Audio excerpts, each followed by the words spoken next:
Mga kabarya, tignan ninyo, nakahanta ko ng 10 pills mula sa bansang United Arab Emirates.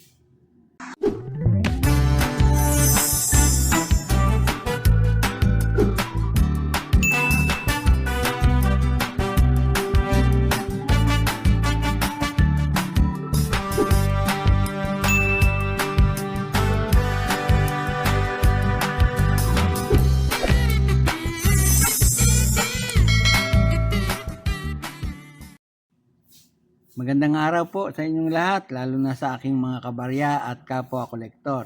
Sa lahat ng senior citizen at mga silent viewer, maging sa mga kaibigan natin dyan. Magandang araw po. Ngayon pong araw, nakahunt po tayo ng coins mula sa bansang United Arab Emirates. Ito po yung tinatawag nilang 10 pills. Yan po. Pag-usapan natin. Sa harapang bahagi po ng baryang ito ay makikita natin ang kanyang denomination sa bandang gitna. Ayan po, makikita ninyo. May 1 at saka yung tuldok. Ayan po, ang ibig sabihin yan ay 10.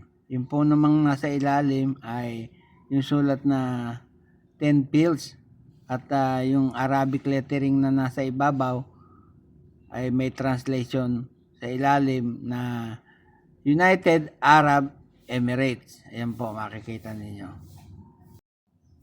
At sa likod na bahagi naman, makakita tayo ng isang bangka na kung tawagin nila ay yung kanilang bangkang pangisda na mayroong pinakapuli sa taas. Ayun, pagka yung nanguhuli sila ng isda at naghahagi sila ng lambat, may puli na panghila. Ayan, traditional fishing boat nila yan. May petsa po ng pagkakagawa, 2018. Samantalang sa kanilang kalendaryo ay 1440. Sulat Arabic lang po yan. Yan.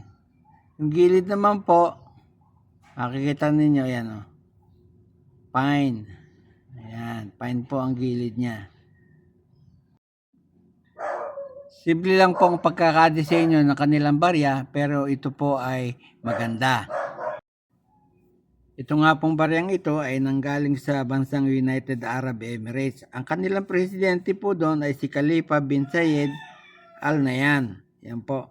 Pagbuhat po noong 2004 hanggang ngayong 2022. Siya po ang nananatiling presidente. Standard circulation coin po yan. Ang taon po ng pag-iral niya sa kanilang kalendaryo 1438 hanggang 1440 sa Islamic Hijra.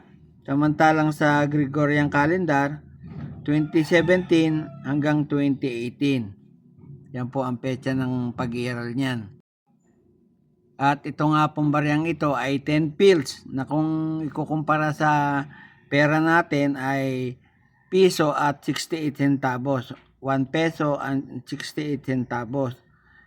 Kasi yung kanilang currency, dirham. Yan po. Ang composition naman po niyan ay copper-plated steel. May bigat po na 2.9 grams at may diameter na 18.5 millimeters. Ang kapal po, 1.65 millimeter. Ayan o. Medyo makapal naman siya. Ang hubog niya ay bilog. Mild ang technique na ginamit at middle alignment ang orientation. May number po yan na number 125915. Dito po sa numista, yung ganyang kalit na barya ay nagkakahalaga po ng 25 pesos po yung very fine.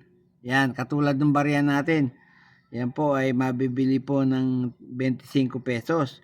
Yung extra fine naman po ay 33 pesos. Yung almost uncirculated, ganun din, 33 pesos. At pati yung uncirculated ay 33 pesos din. Yan po ang halaga niyan dito sa numista. Tumingin naman po ako dito sa eBay, yung pong 10 piraso niyan ay nagkakahalaga ng $8.95. Yan po ang halaga niyan dito sa eBay. Tingnan niyo po, napakalit na barya pero nagkakahalaga ng $8.95 sa eBay. At maging doon sa ating kasalukuyang presyo, sa pera natin dito sa numista, 25 pesos. Parang hindi na po pinapansin ito, maliit na coins. Pero sadyang mahirap na pong hanapin yan kahit na kailan lang po inilabas. Dahil hindi na po, ibig sabihin hindi na po ginagastos sa kanila yan.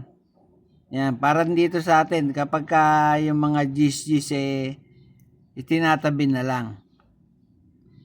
Yan lamang po at wala nang iba. At bago ako matapos sa aking content ngayong araw, muli ay nais ko pong i-shoutout ang lahat ng aking kabarya. Shoutout po sa inyo. Lahat ng aking kapwa kolektor at mga senior citizen, shoutout po sa inyo. Lahat ng mga kaibigan natin dyan, maging yung mga vlogger sa ibang bansa at maging dito sa Pilipinas, shoutout po sa inyong lahat. Walang tigil at walang sawa po ako nagpapasalamat sa inyong lahat sapagkat lagi kayong nandyan at nakasubaybay sa aking channel. Maraming salamat po. At sa huli ay masabi kong mabuhay tayong lahat.